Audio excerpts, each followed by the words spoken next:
السلام علیکم۔ اس وقت ہم آپ کے روبرو آن لائن مجلس کے حوالے سے حاضر ہوئے ہیں اور آج کا یوم یقیناً بہت غم کا یوم ہے اور ہم تعزیت پیش کرتے ہیں تمام مومنین کی جانب اور بالخصوص امام زمانہ اجل اللہ تعالیٰ فرجہ الشریف کی خدمت میں، اور ہم اعلان کرتے ہیں معتصم باللہ پر، اور یقیناً آج امام محمد تقی علیہ السلام کی شہادت کا یوم ہے اور یہ یوم مومنین کے دلوں پر کافی بار پیدا کرتا ہے، اور یقیناً ہم اعلان کرتے ہیں اول ظالم یعنی شہزادی کے قاتل پر، اور تا آخر تک جو بھی ظالمین ہیں، جو بھی اہل بیت علیہ السلام کے دشمن ہیں، جنہوں نے بھی اہل بیت علیہ السلام کو تکلیف دی ہے۔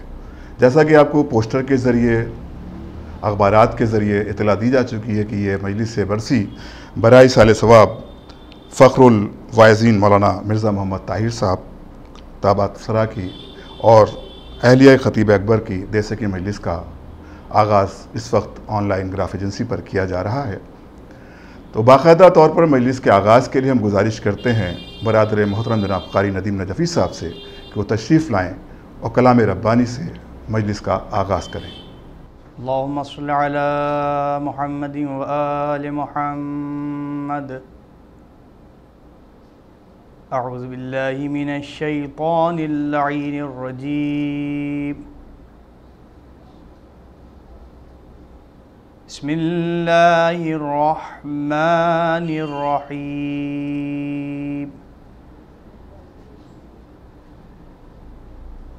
یاسین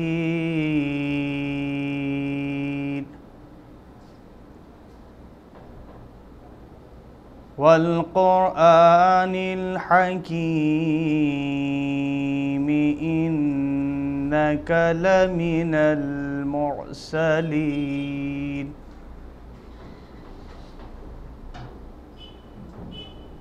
علی صراط مستقیم تنزیل العزیز الرحیم۔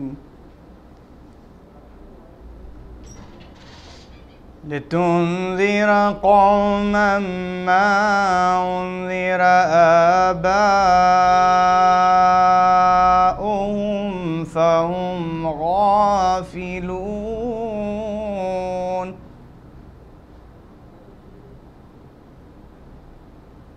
لقد حق القول على أكثرهم فهم لا يؤمنون۔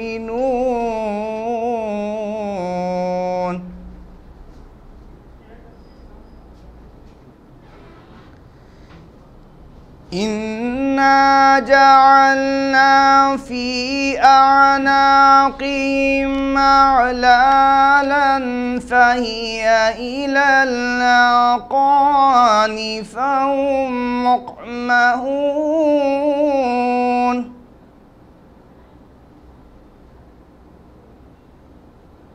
وجعلنا من بين أيديهم سدا ومن خلفهم سدا فأغشيناهم فهم لا يبصرون۔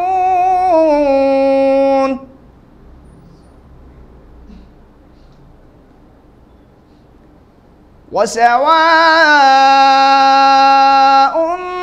عليهم أأنذرتهم أم لم تنذرهم لا يؤمنون۔ إنما تنذر من اتبع الذكر وخشي الرحمن بالغيب فبشروا بمغفرة وأجر كريم۔ إنا نحن نحيي الموتى ونكتب ما قدموا وآثارهم وكل شيء أحصيناه في إمام مبين وكل شيء أحصيناه في إمام مبين وكل شيء أحصيناه في إمام مبين. صدق الله العلي العظيم وصدق رسوله النبي الكريم وصدق مولانا أمير المؤمنين علي بن أبي طالب. اللهم صل على محمد وآل محمد. اللهم لعن متسم بالله إلى يوم القيامة. اللهم صل على محمد وآل محمد.